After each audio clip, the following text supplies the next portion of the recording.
أعوذ بالله من الشيطان الرجيم. بسم الله الرحمن الرحيم. بسم الله وبحمده. السلام عليكم ورحمة الله تعالى وبركاته. الفاتحة. أعوذ بالله من الشيطان الرجيم. بسم الله الرحمن الرحيم. الحمد لله رب العالمين الرحمن الرحيم مالك يوم الدين. إياك نعبد وإياك نستعين. اهدنا الصراط المستقيم صراط الذين أنعمت عليهم غير المغضوب عليهم ولا الضالين آمين. إن الله وملائكته يصلون على النبي يا أيها الذين آمنوا صلوا عليه وسلموا تسليما. اللهم صل على سيدنا محمد عبدك ورسولك النبي الأمي وعلى آله وسلم. اللهم صل على سيدنا محمد عبدك ورسولك النبي الأمي وعلى آله وسلم. اللهم صل على سيدنا محمد عبدك ورسولك النبي الأمي وعلى آله وسلم. اللهم صل على سيدنا محمد عبدك ورسولك النبي الأمي وعلى آله وسلم.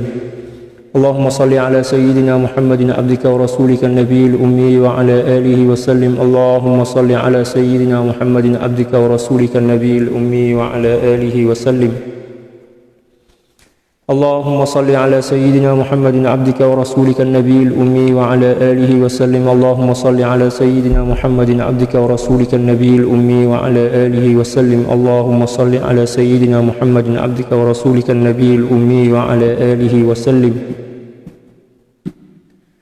اللهم صل على سيدنا محمد عبدك ورسولك النبي الأمي وعلى آله وسلم. اللهم صل على سيدنا محمد عبدك ورسولك النبي الأمي وعلى آله وسلم عدد ما وسعه علم الله.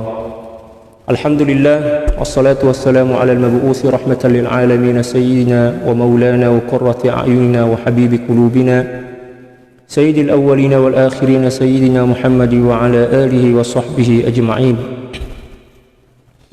اللهم اغفر لأمة سيدنا محمد صلى الله عليه وسلم وأصلح أمة سيدنا محمد صلى الله عليه وسلم وفرج عن أمة سيدنا محمد صلى الله عليه وسلم وارحم أمة سيدنا محمد صلى الله عليه وسلم وألف بين قلوب أمة سيدنا محمد صلى الله عليه وسلم لما تحب وترضاه وافتح لنا فتوح العارفين بك بحق سيدنا محمد صلى الله عليه وسلم. سبحانك لا علم لنا إلا ما علمتنا إنك أنت العليم الحكيم ولا حول ولا قوة إلا بالله العلي العظيم. وصلى الله على سيدنا محمد وعلى آله وصحبه وسلم. الحمد لله رب العالمين. Alhamdulillah, kembali berjumpa dengan saya Al-Faqir Ilallah Sultan Mujahidin dalam kajian kitab Al-Adabul Marudiyah Lisaliki Tariqis Sufiyah, yang merupakan kitab yang menghimpun tentang adab-adab seorang pelaku atau pengamal tasawuf yang dikarang oleh Sayyidil Imam Muhammad bin Ahmad Az-Zubaydi Al-Buzaidi radhiyallahu ta'ala an, yang merupakan satu di antara salasilah daripada madrasah tasawuf daripada guru kami Maulana Syekh Yusuf Al-Hasani radhiyallahu ta'ala an. Pada petang ini kita telah sampai pada muka surat 34 yang membahas tentang di antara tipuan atau rayuan-rayuan nafsu. Qala al-muallif radhiyallahu ta'ala anhu wa nafa'ana Allah bi'ulumihi wa 'ulumi syuyukhihi wa syuyukhina wa jami'i awliya'illahi as-salihin fid dharain Allahumma amin. Fa iyyaka ya akhi an taktarra bi sama'i hadithiha qabla an taqta'a biha qawati'al jalal. Kata beliau yang bermaksud, maka hati-hatilah wahai saudaraku, janganlah sampai engkau tertipu oleh rayuan daripada nafsumu sebelum engkau memutuskan rayuan nafsu itu dengan potongan-potongan jalal. Ini istilah potongan jalal, qawati'ul jalal, maksudnya dengan mujahadah. Jadi untuk memutuskan mata rantai rayuan nafsu itu memang perlu masa. Kita kena betul-betul pastikan bahwa nafsu itu telah tunduk dan patuh kepada syariat, mengikut penilaian daripada guru kita, bukan kita yang menilai. Jadi adakah seorang telah terbebas daripada rayuan nafsu, itu bukan kita yang menilai.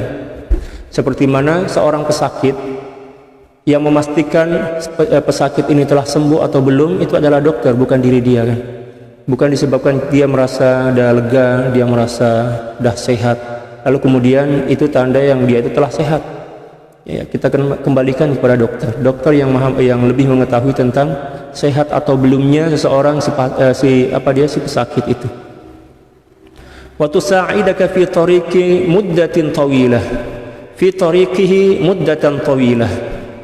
Dan engkau telah ditolong oleh nafsu kamu setelah kamu membersihkannya, menyucikannya, untuk melalui jalan menuju kepada Allah Subhanahu wa taala dalam masa yang panjang. Maksudnya apa? Terkadang ketika nafsu ini telah lemah, terkadang dia menyerah sementara masa. Dia mengikuti keinginan kita untuk senantiasa beribadah kepada Allah. Dia ikut, ya kan? Sambil menunggu kelengahan kita. Bila mana kita lengah, maka nafsu itu kembali bangkit. Nah, itulah satu di antara tipuan nafsu. Oleh sebab itu, jangan kita merasa terpedaya, jangan kita merasa selamat bila mana pada suatu masa kita rasa serono dengan ibadah kita. Sebab terkadang-kadang itu adalah satu di antara tipuan nafsu untuk menggelincirkan kita dengan cara yang halus. Adapun seorang musyrik, dia boleh tahu nafsu ini masih lagi melekat ke atau tak. Ya, dia boleh tahu. Sebab nafsu itu seperti mana yang disebutkan oleh para ulama, bagi para aulia, nafsu itu boleh dikesan daripada bau busuk, daripada, mohon maaf, nafas daripada orang yang mempunyai nafsu. Walaupun dia sebenarnya nafas dia zahir dia tak busuk, tetapi bau busuk nafsu itu berbeza dengan bau busuk bangkai dan lain sebagainya, yang setakat boleh dikesan, dihidu oleh para aulia. Jadi kalau kita bersemuka dengan para aulia misalkan, atau para mursyid, kita bernafas, ya, dia boleh nampak, para aulia itu boleh nampak, oh ini, ya, nafas dia ini adalah hembusan nafsu. Bukan disebabkan karena aroma atau dia bau daripada nafas, tapi di situ ada kesan yang setakat boleh difahami oleh para aulia. Demikian juga setiap gerakan kita boleh nampak, boleh dikesan oleh para aulia, oleh para mursyid, gerakan dia ini adalah nafsu. Ya kan? Oleh sebab itu terkadang-kadang di hadapan syekh itu kita diperintahkan untuk mengambil sesuatu atau mengambil sesuatu atau menaruh sesuatu di depan syekh. Sebenarnya itu bukan tujuan. Tujuannya adalah nak mengesan, adakah gerakan kita itu mengikut hawa nafsu kita. Perkara-perkara macam ini setakat para aulia yang boleh paham. Kalau kita memang tak boleh paham langsung. Malah terkadang-kadang kita merasa bahwa seorang itu telah melakukan sesuatu dengan benar, tetapi sebenarnya itu adalah tipuan nafsu. Oleh karena itu Allah Subhanahu wa taala berfirman dalam Al-Qur'an yang menjelaskan tentang kehebatan dan karamah para aulia yang dibagi oleh Allah Subhanahu wa taala ketika mana mereka telah membersihkan hati mereka daripada penyakit-penyakit. Allah Subhanahu wa taala bagi satu cahaya yang dipanggil dengan Furqan. Furqan adalah satu cahaya yang cukup tajam, yang mana dengan cahaya ini seseorang boleh mengesan adakah gerakan, adakah nafas dan lain sebagainya yang dilakukan oleh seorang hamba itu mengikuti hawa nafsu atau tidak, bercampur dan hawa nafsu apa tidak. Allah Subhanahu wa taala berfirman, ya ayyuhalladzina amanu in tattaqullaha yaj'al lakum furqana. Wahai orang-orang yang beriman, bila mana kamu telah bertakwa kepada Allah Subhanahu wa taala, maka niscaya Allah Subhanahu wa taala akan bagi kepadamu furqan. Furqan itu adalah satu cahaya, nur ilahi yang mana dengan cahaya itu seorang boleh membezakan antara tipuan nafsu, ya, ataupun bukan melalui gerakan ataupun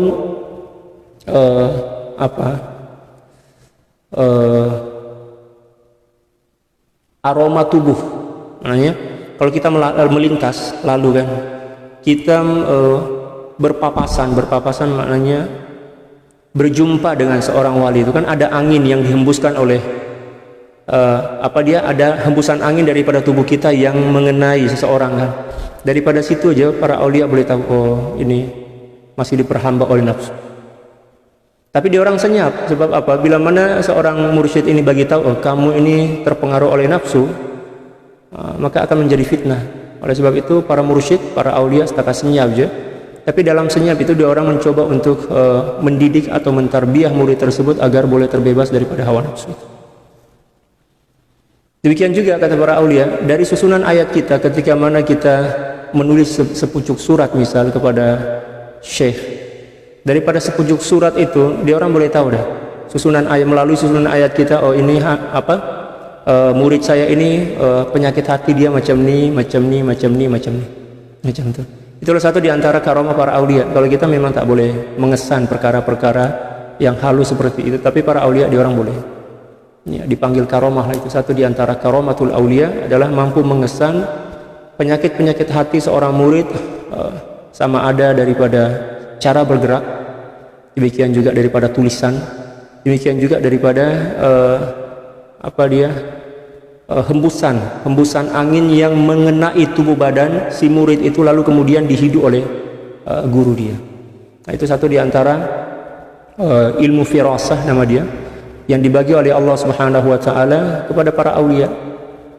Mungkin setengah orang akan bertanya, betul itu Ustaz? Betul. Adakah dalil dia? Ada, banyak sangat dalil dia. Di zaman dahulu, dan ini telah pun saya pernah ceritakan kepada para sahabat sekalian, ketika mana Sayyidina Utsman bin Affan radhiyallahu taala menjadi khalifah, seperti macam biasa selepas sholat subuh ada kuliah di masjid, ya, Masjid Nabawi. Kemudian selepas kuliah itu adalah jabat tangan, ya kan, berjabat tangan antara jamaah para sahabat dan para tabiin. Ada seorang tabiin datang jumpa dengan Sayyidina Utsman bin Affan radhiyallahu taala. Lalu kemudian Sayyidina Utsman bin Affan melihat, ya, apa dia jamaah itu daripada kejauhan, daripada jauh, nak salam berjabat tangan kan. Seluruh jamaah dah selesai berjabat tangan dengan Sayyidina Utsman. Lalu kemudian seorang pemuda itu datang berjumpa dengan Sayyidina Utsman. Lalu kemudian Sayyidina Utsman berkata, makanak, ya, berhenti kamu kat situ, jangan mendekat. Ya. Pemuda itu bertanya, mengapa wahai wahai Amirul Mukminin, mengapa wahai Tuan? Dia cakap, saya melihat, ya, pada kening kamu ada, ya, kesan zina, kata beliau. Terkejutnya pemuda itu, kenapa dia boleh tahu? Ya, yang dimaksud zina di sini bukan zina, mohon maaf, bukan zina antara laki dan perempuan dengan cara yang seperti yang kita paham. Maksudnya zina mata, melihat benda-benda yang tak elok, melihat aurat macam itu kan. Kamu kena segera, ya, sholat taubat dan lepas itu baru datang jumpa dengan saya.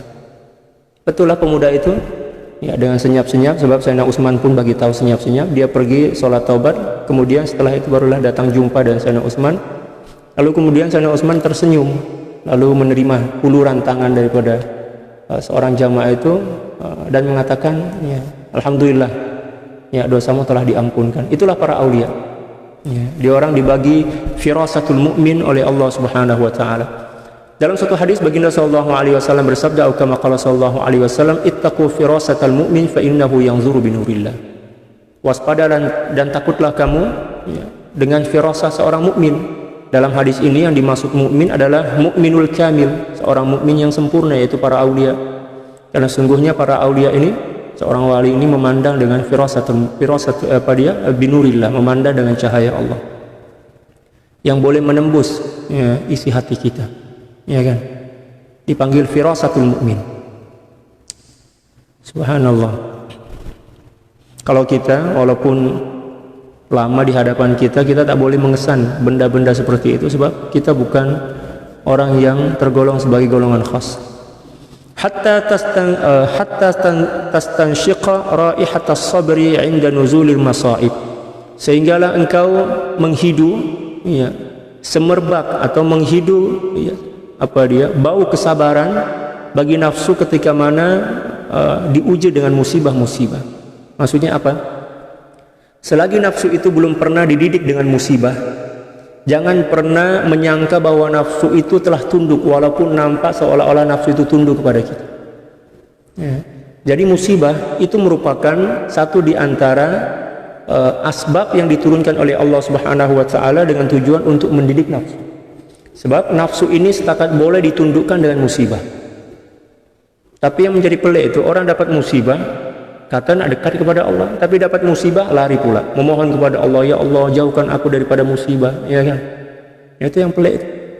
Manakala musibah itu macam api yang membakar besi untuk membezakan antara logam asli dan logam campuran. Demikian juga nafsu itu setakat boleh ditundukkan dengan musibah, dengan sesuatu yang boleh menyakitkan nafsu itu, diantaranya adalah musibah. Tapi kalau kita tak mampu bersabar dalam menghadapi musibah, jangan pernah berharap nafsu itu akan tunduk. Ya kan, ada satu percakapan antara Allah Subhanahu wa Ta'ala dengan nafsu setelah nafsu itu diciptakan. Nafsu itu dipanggil, mai sini kamu. Ya, saya ini siapa, kamu siapa? Nafsu cakap, anta wa ana. Kamu adalah kamu dan saya ini adalah saya lah. Ya, macam itu. Allah marah. Kemudian nafsu ini dibakar beberapa ratus tahun. Kemudian nafsu dipanggil balik, mau sini. Saya siapa, kamu siapa? Anta wa ana. Ya, kamu dan saya. Mananya dia tak mengakui Allah itu sebagai Tuhan, sebagai zat yang disembah. Kemudian nafsu ini tak dibagi makan beberapa ratus tahun dan kembali dipanggil oleh Allah Subhanahu wa Ta'ala dan ditanya, ya, saya siapa dan kamu siapa? Kamu adalah Allah dan saya ini adalah hambamu. Nah, daripada hadis qudsi ini kita boleh paham, kata para ulama, bahwa di antara sesuatu yang boleh menundukkan hawa nafsu dan menghancurkan kekuatan dia adalah musibah dan lapar. Jadi kalau ada seorang yang ingin menjadi wali misal katalah, tapi tak nak ditimpa musibah, itu mustahil. Walaupun memang menjadi wali itu bukan tujuan, tetapi musibah itu adalah satu di antara cara yang diturunkan oleh Allah Subhanahu wa Ta'ala untuk membakar kekuatan nafsu. Oleh sebab itu, ketika mana kita ditimpa musibah, jangan berkeluh kesah. Apatah lagi kita memohon agar Allah Subhanahu wa Ta'ala cepat-cepat mengangkat musibah itu. Kalau sekiranya kita cepat-cepat meminta agar Allah Subhanahu wa Ta'ala mengangkat musibah itu daripada diri kita, itu bermakna kita tak nak Allah ingin menyucikan diri kita melalui bakaran atau melalui musibah itu yang boleh membakar kekuatan hawa nafsu. Macam itu. Allahu Akbar. Wa raihatal himmi 'inda wujudil ghaiz. Demikian juga nafsu tidak akan tunduk kecuali bila mana dia telah, seseorang hamba ini telah mencium atau menghidu sifat lemah lembut bagi nafsu itu ketika mana orang lain berbuat buruk kepadanya. Itu satu di antara tanda.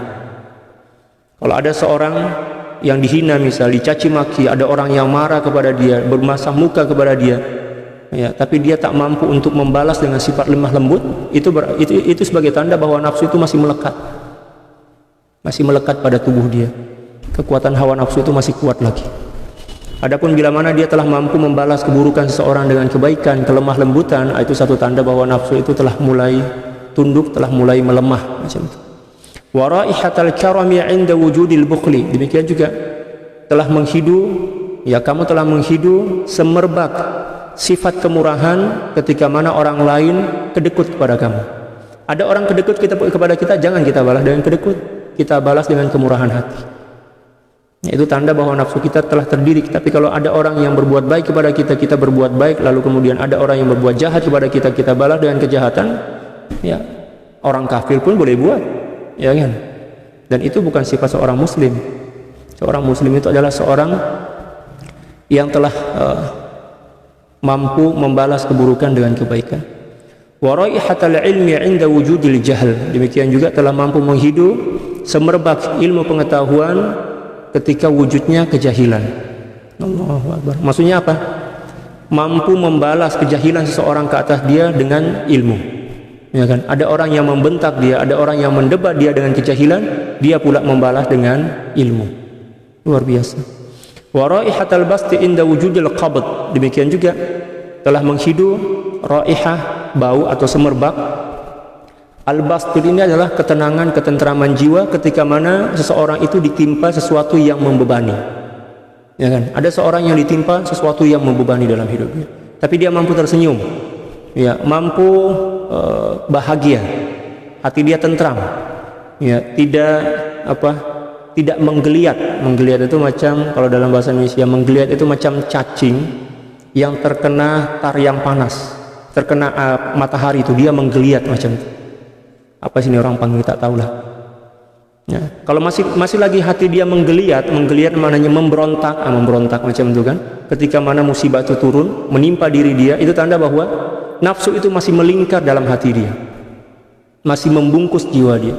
Tapi bila mana dia telah mampu tersenyum, ya, gembira, atau sekurang-kurangnya dia tidak menggeliat, tidak memberontak, sekurang-kurangnya dia tenang macam itu kan, itu tanda bahwa nafsu, kekuatan nafsu itu memang betul-betul telah hancur, telah tunduk. Allah, banyak benda yang perlu kita perbetulkan dalam diri.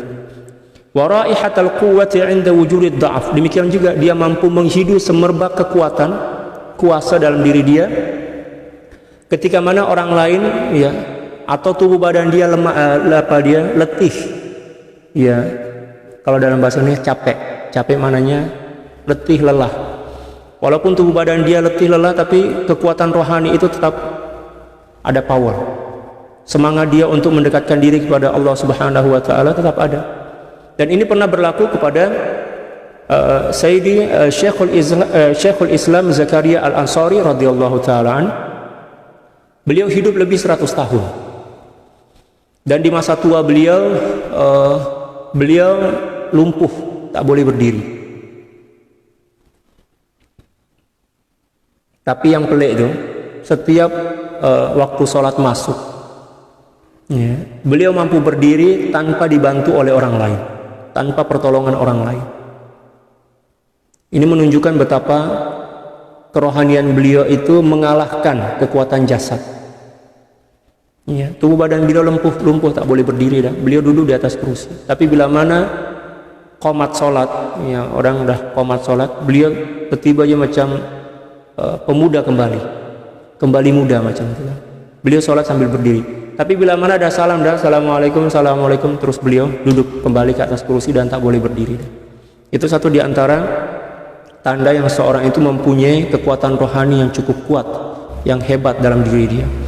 Wa raihatul 'izzi 'inda wujudi dzul. Demikian juga dia mampu menghidu semerbak kemuliaan ketika mana orang menghina dan mencaci dia. Subhanallah. Wa ma asbaha dzalik, dan lain-lain. Wa tawassa'a 'alaika fi hadhil ahwali kulliha, wa tawassa'a 'alaika fi ahwali, apa dia? Fi hadhil ahwali kulliha. Demikian juga perkara-perkara yang lain yang mana dengan demikian kamu akan mengenal dan mengetahui benar bahwa nafsu itu telah tunduk dan patuh kepada perintah-perintah dan keinginan Allah Subhanahu wa taala. Wa tarudduka ila dzikrillahi qahran, dan juga nafsu itu telah memaksa kamu untuk kembali berzikir kepada Allah dengan paksa. Kalau sekiranya kita lalai, nafsu itu akan memaksa kita untuk berzikir kepada Allah. Setelah nafsu itu dibersihkan, itu tanda bahwa nafsu itu betul-betul telah, ya, tunduk dan patuh kepada perintah Allah, tunduk dan patuh kepada kehendak Allah. Nah, para aulia macam tu. Ketika mereka mungkin terlalu letih, ya kan, dan nafsu mereka telah dididik, telah bertukar menjadi kekuatan rohani, maka kekuatan rohani yang pada mulanya nafsu, berupa nafsu, itulah yang membangkitkan semangat mereka untuk beribadah kepada Allah. Fa in 'alimta minha hadha wa tahaqqaqtahu tahaqquqan wadihan jariyan, bila mana engkau telah mengetahui tentang tanda-tanda di atas tadi dan kamu telah merealisasikan pada dirimu dengan betul dan benar, jelas dan terang, fastadil bidzalika ala akhlaqiha, maka barulah kamu boleh memastikan bahwa akhlak yang ada pada diri kamu itu adalah akhlak yang sebenar, bukan tipuan nafsu dah. Wa illam yadhhar dzalika ma dzakarna, tapi bila mana apa yang kami telah sebutkan tadi tak nampak lagi pada dirimu, fala ta'manha, jangan sesekali engkau merasa aman dan selamat daripada tipu daya nafsu. Subhanallah. Wa in kanat tusa'iduka fi qiyamil lail, walaupun nafsu itu mengajak kamu untuk apa? Menolong dan mengajak kamu untuk qiyamul lail, bangun salat tahajud, kamu kena hati-hati dengan perangkap-perangkap daripada nafsu itu. Wa siyamil nahar, demikian juga untuk berpuasa di siang hari, wa ghairi dzalik, demikian juga ibadah-ibadah yang lain. Qala Allah Ta'ala, Allah Subhanahu wa taala berfirman, wa in ta'dil kullu 'adlin la yu'khadh minha. Dan jikalau dia menembus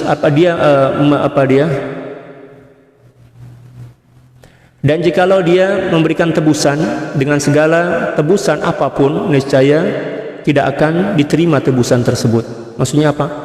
Nafsu ini, bagaimanapun cara kita untuk menghindarkan dan menjauhkan diri daripada kekuatan dia, selagi dia masih bersebati dengan diri kita, maka masih banyak peluang bagi dia untuk menggelincirkan kita. Oleh sebab itu bermujahadah jangan setengah atau separuh-separuh, lakukan sampai sempurna. Sebab kata para ulama, kalau kita bermujahadah melawan hawa nafsu setakat separuh aja dan kita kembali dan tidak meneruskan perjalanan mujahadah itu, maka nafsu itu akan semakin kuat dan semakin dahsyat. Contoh macam ini, kita ingin membunuh atau mematikan satu pokok, ya kan? Satu pokok kita nak bunuh pokok ini, tak tahu lah istilah di sini bunuh ke apa. Kita nak mematikan pokok ini. Mula-mula kita potong ranting dia, cawangan-cawangan dia. Dan pokok ini ibarat nafsu. Kita mujahadah. Mujahadah ini adalah usaha kita untuk memotong dahan dan ranting pokok itu, kita potong. Tapi kita tak sempat memotong atau menggali akar tunjang daripada kayu itu untuk dikeluarkan agar kayu itu mati. Kita baru sampai pertengahan, misal kita baru selesai memotong dahan dan ranting-ranting dia, tiba-tiba aja kita berhenti. Apa yang berlaku? Maka pohon itu akan semakin rimbun, akan semakin subur. Ya, tunas-tunas baru akan semakin bermunculan, semakin tumbuh dan hijau. Demikian juga hawa nafsu. Ya, hawa nafsu itu bila mana kita perangi setengah-setengah atau separuh-separuh, dia akan semakin kuat. Seperti mana pokok tadi yang kita tebang setengah-setengah, dia akan semakin menghijau dan akan semakin rindang. Ya, oleh karena itu melawan hawa nafsu ini memang betul-betul kena serius. Jangan separuh-separuh, jangan setengah hati. Ya Allah, memang paling berat melawan hawa nafsu ini, melawan keinginan kita sendiri.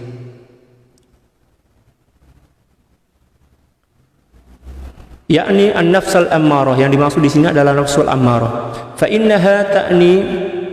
innaha ta'ti li sahibiha bi ahwalil adli wa muradiha minhu ma qaddamnahu fafham.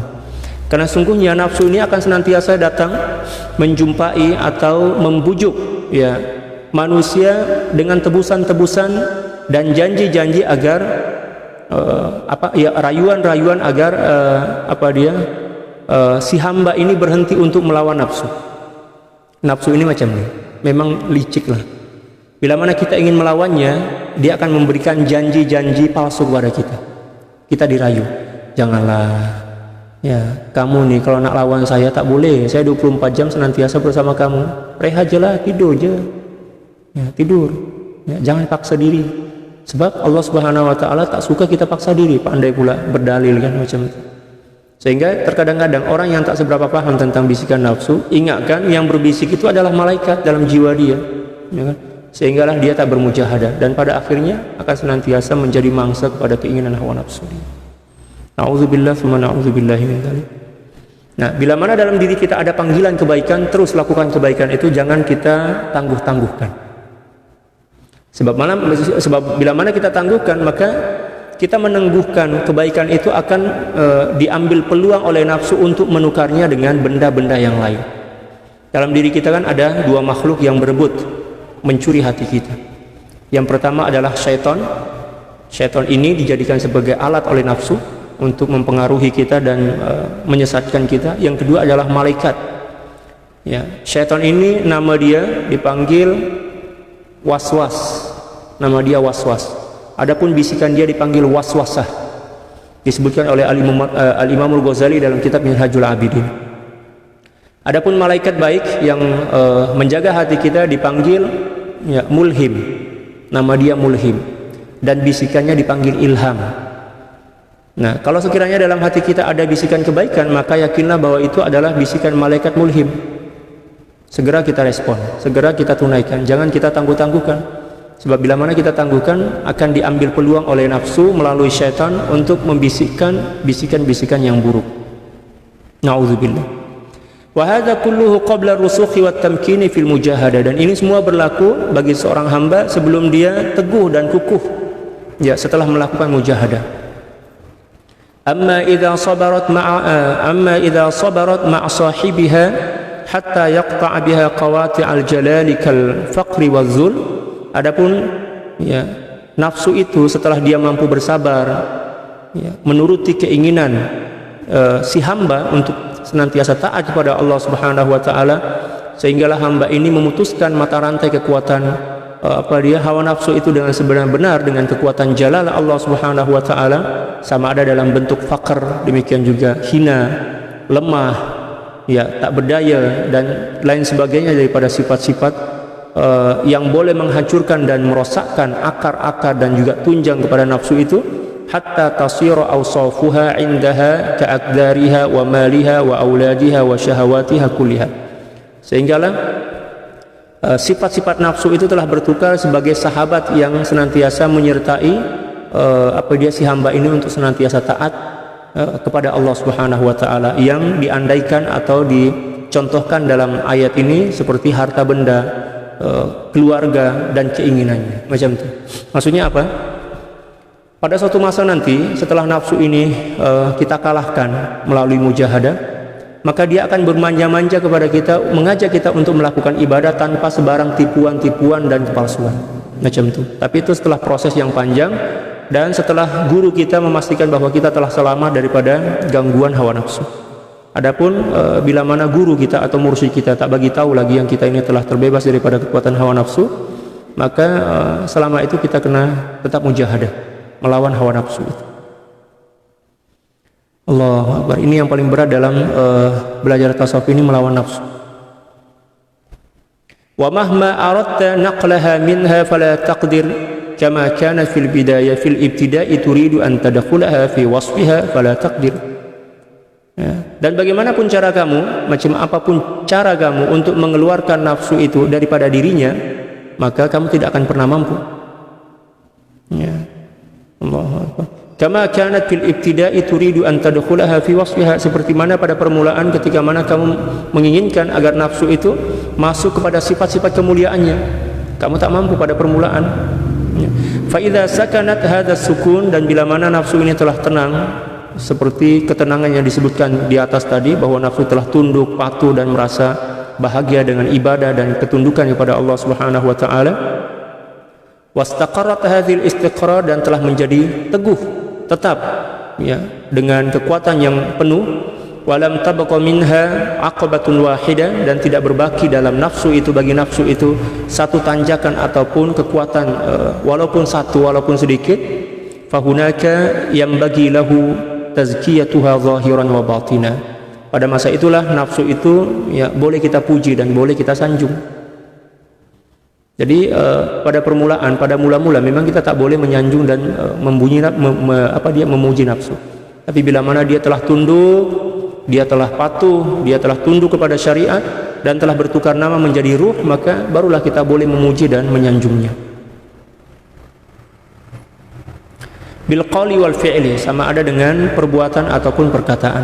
Wallahu ta'ala, Allah Subhanahu wa ta'ala berfirman, qad aflaha man zakkaha, sungguh berjaya dan berbahagialah seseorang yang telah mampu menyucikan jiwanya.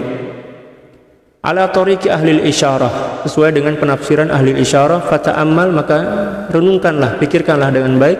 Wa'mal bihadza in dhahara laka wajhuhu, dan amalkanlah apa yang disebutkan ini bila mana engkau telah faham. Kama dzakarna, seperti mana yang kami telah sebutkan. Wa qala ta'ala, dan Allah Subhanahu wa taala berfirman, wa qad khaba man dassaha, dan sungguh merugilah seorang yang mencemari dan mengotorkan jiwa dia dengan apa dia? Dengan maksiat dan sifat-sifat buruknya. Ya'ni man tahaqqaqa bi ikhlasiha, ya, kama dzakarna, yaitu seseorang yang telah berjaya untuk membersihkan nafsu itu daripada kotoran-kotorannya seperti mana yang disebutkan tadi. Jadi dua ayat ini menunjukkan kepada kita tentang dua hal keadaan nafsu. Yang pertama adalah nafsu yang masih terbalut atau terbungkus oleh keinginan-keinginan jahadiah, manakala yang kedua adalah ketika nafsu itu telah terbebas daripada keinginan-keinginan jahadiah dan telah bertukar menjadi ruh, ya, nama dia bertukar menjadi ruh. Wa syahida lahu ahlul ikhlas, dan telah dipersaksikan oleh ahli ikhlas, para aulia. Seperti yang saya cakap tadi, jadi yang menilai kita ini telah terbebas atau belum daripada hawa nafsu bukan kita yang menilai, tetapi para aulia. Mursyid kita akan bagi tahu. Sama ada beliau bagi tahu dengan lafaz, dengan ucapan maupun dengan isyarat. Ya, terkadang syekh itu tak guna lafaz, tak guna cakap, tetapi melalui isyarat. Macam mana kita boleh paham isyarat itu? Baca istilah-istilah tasawuf. Semua ada dalam istilah-istilah tasawuf. Wa baqiya muttahaman laha fayadhharu dasaisuha ba'da kamaliha, ya, faqad zalamaha. maka menjadi berbakilah dianya untuk senantiasa menuduh kepada nafsu, fayadhharu isuha, sehinggalah menjadi zahir bisikan-bisikan nafsu ba'da kamaliha, setelah sempurnanya, ya, faqad zalamaha, dan sungguh dia telah menzoliminya. Mananya apa? Kita baru sadar tentang keburukan-keburukan nafsu itu setelah nafsu itu sempurna menjadi ruh. Barulah kita teringat, oh, yang dulu berbisik itu ternyata nafsu, bukan hati saya, bukan ruh kita. Setelah apa? Setelah kita bersih daripada pengaruh nafsu itu. Contoh aja, ada orang yang sakit bisul, tahu bisul tak? Yang bernanah itu kan, ya. Dia merasakan atau merasai betapa sakitnya bisul atau bernanah itu setelah dia sembuh. Dia kembali teringat tentang sakit dan derita itu, barulah dia sadar, oh ternyata macam itu hal keadaan seorang yang sedang sakit. Tapi bila mana dia sedang sakit, memang dia rasakan sakit itu, tapi tidak berbeza rasa dia dibandingkan setelah dia telah sembuh dan kembali mengingat rasa sakit itu. Sebab ada perbandingan kan? Boleh paham tak? Bahasa saya nih ya, campur-campur macam nih. Bila nikmat itu terasa besar dan mulia, ketika mana nikmat itu hilang. Hilangnya nikmat itu merupakan perbandingan ya, daripada wujudnya nikmat. Demikian juga bila rasa sakit itu sangat terasa sakit, ketika mana sesuatu yang sesuatu yang menjadi lawanan daripada sakit itu sedang kita rasai dan kita teringat kembali kepada sakit itu. Boleh paham tak? Itu perandaian kata para ulama, ya kan? Contoh, bila gigi terasa sebagai nikmat yang besar, ketika mana gigi itu hilang, ya kan? Mengapa terasa besar nikmat gigi itu? Sebab ada perbandingan dia adalah tak wujudnya gigi. Nah, demikian juga dalam penyakit-penyakit hati. Oleh sebab itu para aulia ini, bila mana mereka telah sampai kepada kesempurnaan kesucian jiwa, ketika melihat gerakan-gerakan nafsu pada seorang murid itu, dia teringat dengan nafsu dia masa dahulu ketika dia sedang bermujahadah. Dia akan merasakan betapa sakitnya seseorang yang didera oleh keinginan hawa nafsu, sehingga terkadang-kadang syekh itu ya memaksa kita untuk segera memukul dan menghancurkan kekuatan nafsu itu dengan ringkas, dengan singkat ya. Tapi terkadang-kadang kita tak faham ya, syekh bagi tugas kepada kita untuk melakukan sesuatu, sebenarnya tujuannya adalah untuk menekan nafsu, dan terkadang-kadang syekh memaksa kita. Mengapa syekh memaksa? Karena syekh faham betapa buruk dan betapa terseksanya ditekan oleh keinginan hawa nafsu. Bila beliau boleh paham tuh setelah beliau terbebas daripada hawa nafsu. Boleh paham? Nah.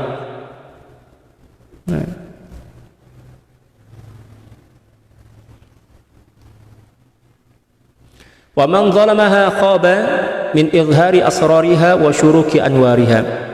Dan siapa orang yang zalim kepada nafsu itu, maka dia akan merugi dan tidak akan mampu untuk menzahirkan rahasia-rahasia, demikian juga percikan-percikan cahaya yang berselindung di balik nafsu itu.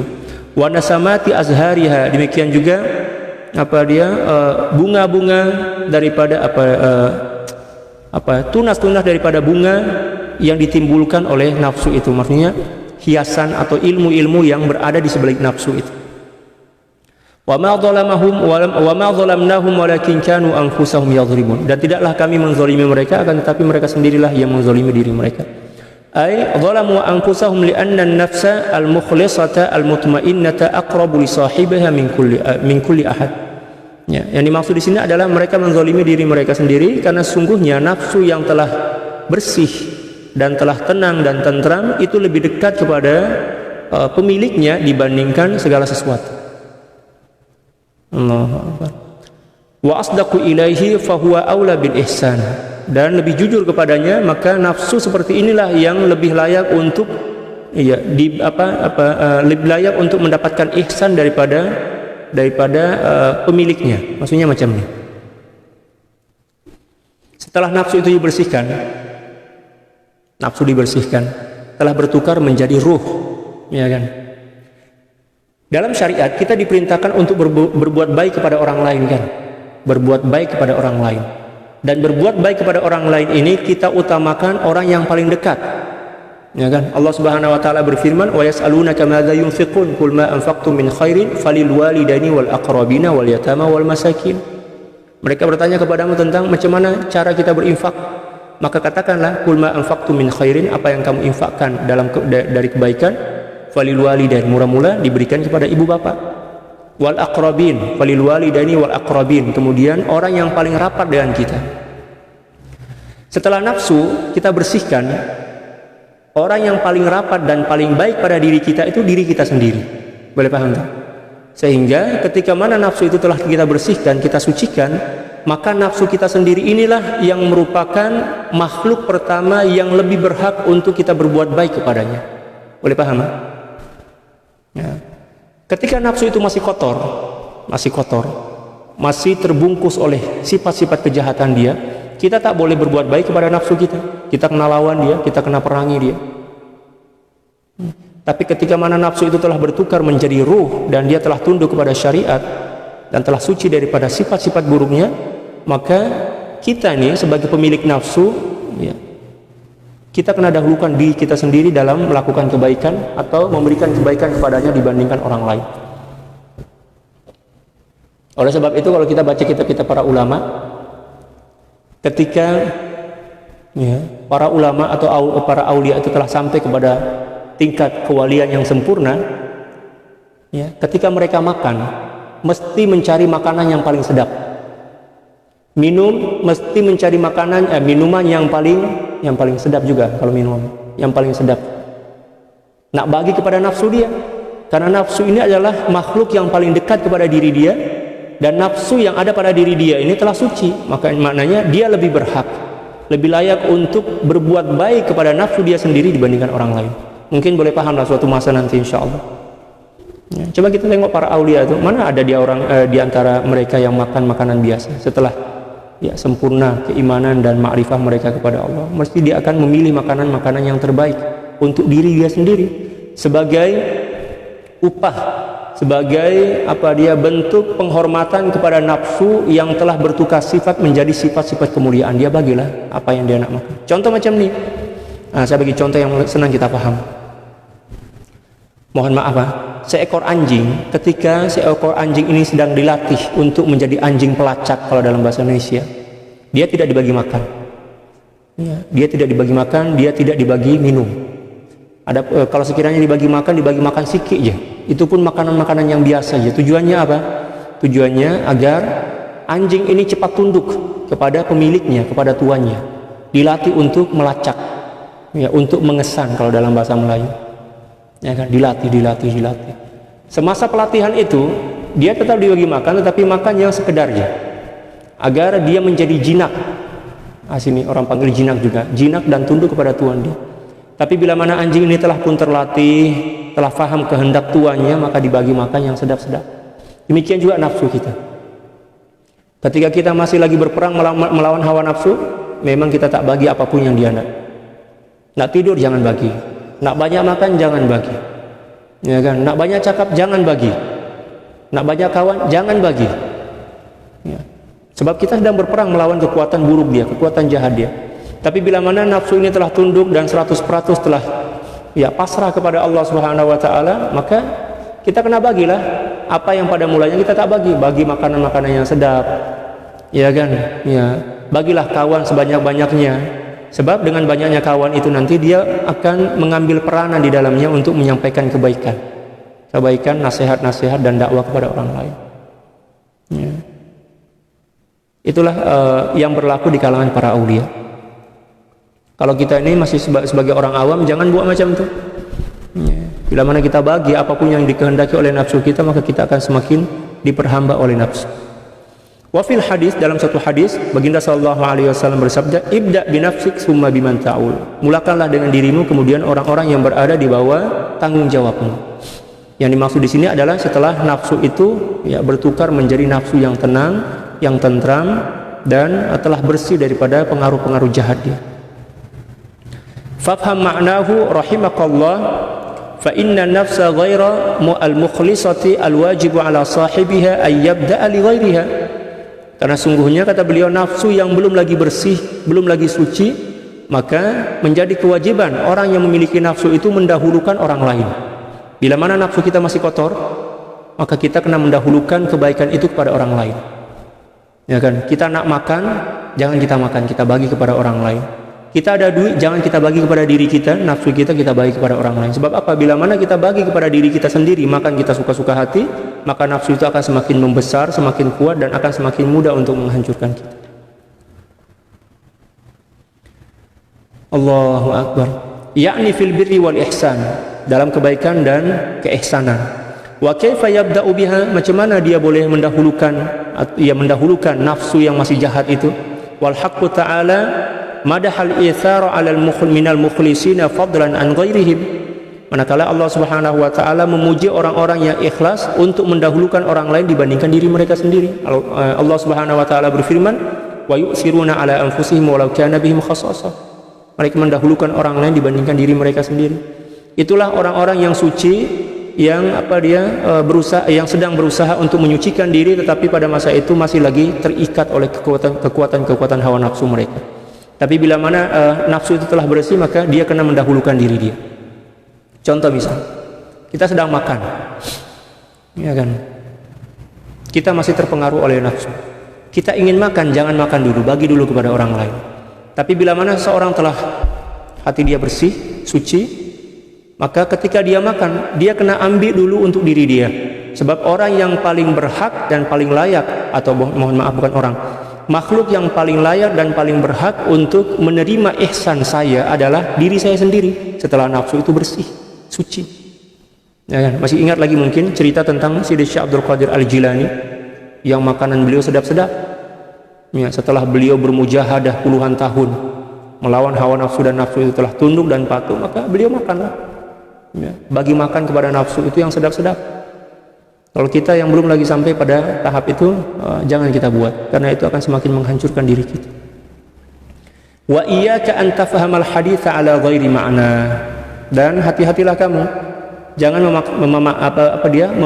memahami hadis di atas tadi dengan pemahaman yang keliru. Wa'lam anna an-nafsa innama summiyat mutmainnatan likauniha itma'annat bi syuhudillah. Ketahuilah bahwa sesungguhnya nafsu itu dipanggil sebagai nafsul mutmainnah disebabkan karena dia merasa tentram dan damai setelah menyaksikan Allah Subhanahu wa taala. Jadi dia nafsu itu dipanggil nafsul mutmainnah bukan disebabkan karena dia cenderung kepada makhluk, tapi disebabkan karena dia syuhud kepada Allah Subhanahu wa taala. Ba'da anitma'annat biwasfiha, setelah sebelumnya dia merasa tentram dan damai bersama sifat-sifat buruknya. Wasakana fihi sukunan la khuruja ba'dah. Dan dia merasa tentram sehinggalah tak boleh keluar daripada ikatan ketentraman itu. Pada mula macam itu. Nafsu sebelum dibersihkan dia merasa tentram dengan apa yang ada pada diri dia, dan dia senantiasa merasa aman dan nyaman, sehingga sukar baginya untuk tunduk kepada perintah-perintah Allah. Tapi bila mana nafsu itu telah dibersihkan, maka rasa serono dia bertukar, yang pada mulanya kepada sifat-sifat buruk dia bertukar kepada penyaksian kepada Allah Subhanahu wa taala atau syuhudullah. Wallahu a'lam bis-shawab. Subhanaka la ilma lana illa ma 'allamtana innaka antal alimul hakim wa la haula wa la quwwata illa billahil aliyil azim. Mungkin untuk perjumpaan petang ini cukup sekian, dan insyaallah kita teruskan pagi esok insyaallah. Subhanaka la ilma lana illa ma 'allamtana innaka antal alimul hakim wa la haula wa la quwwata illa billahil aliyil azim. Inna Allaha wa malaikatahu yusalluna 'alan nabiy ya ayyuhalladzina amanu sallu 'alaihi wa sallimu taslima. Allahumma salli 'ala sayyidina Muhammadin 'abdika wa rasulika an-nabiyil ummi wa 'ala alihi wa sallim. Allahumma salli 'ala sayyidina Muhammadin 'abdika wa rasulika an-nabiyil ummi wa 'ala alihi wa sallim. Allahumma salli 'ala sayyidina Muhammadin 'abdika wa rasulika an-nabiyil ummi wa 'ala alihi wa sallim. Allahumma salli 'ala sayyidina Muhammadin 'abdika wa rasulika an-nabiyil ummi wa 'ala alihi wa sallim. Allahumma salli 'ala sayyidina Muhammadin 'abdika wa rasulika an-nabiyil ummi wa 'ala alihi wa sallim. Allahumma salli 'ala sayyidina Muhammadin 'abdika wa rasulika an-nabiyil ummi wa 'ala alihi wa sallim. Allahumma salli 'ala sayyidina Muhammadin 'abdika wa rasulika an-nabiyil ummi wa 'ala alihi wa sallim. اللهم صل على سيدنا محمد عبدك ورسولك النبي الأمي وعلى آله وسلم. اللهم صل على سيدنا محمد عبدك ورسولك النبي الأمي وعلى آله وسلم. اللهم صل على سيدنا محمد عبدك ورسولك النبي الأمي وعلى آله وسلم.